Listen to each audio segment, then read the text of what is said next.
the space for human rights activists in Uganda is not as safe as it should be.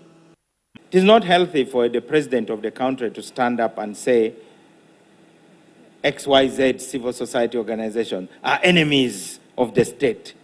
I think that's not a very good beginning for engagement, because once the president declares you an enemy, then there's no room for dialogue. So we continuously advise the president of Uganda to use a language which recognizes that every difference of opinion is not necessarily a difference of principle.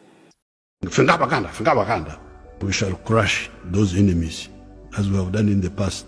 But some of the opposition are wrong and also terrorists.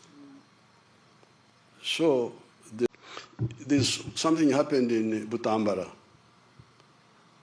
Butambara, a character called Chivumbi was defeated. Now the plan everywhere was that where Nup is defeated, gangs with the pangas. You remember pangas? With the pangas should attack the polling station. And that's what they did. When Chivumbi was defeated, they came with the pangas to attack the polling station, and they were shot.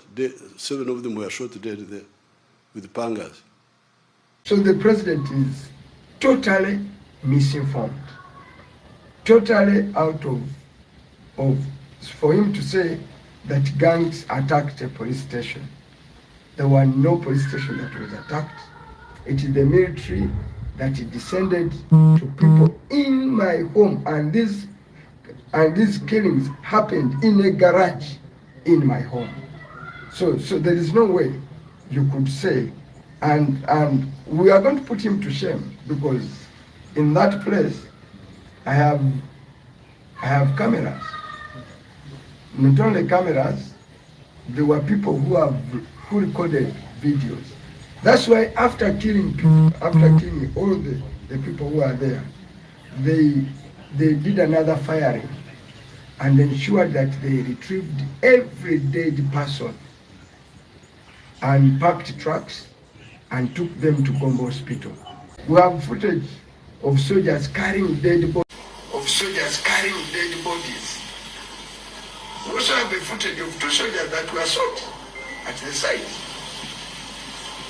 Therefore, for him to arrange a terrorist act on me and on any of the people who are victims of state violence is extremely unfortunate and unbecoming of the head of state.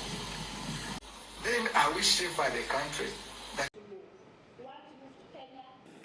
It's not my duty to come here and sanitize the human rights situation in Uganda. I'm disgusted by it myself, if you want to know the truth. The Democratic Party president, who is also Minister for Justice and Constitutional Affairs, Nobert Mao, did not mince his opinion on the country's human rights record. I want to tell you there's no more image to protect. The government in terms of human rights is stark naked. I can tell you frankly.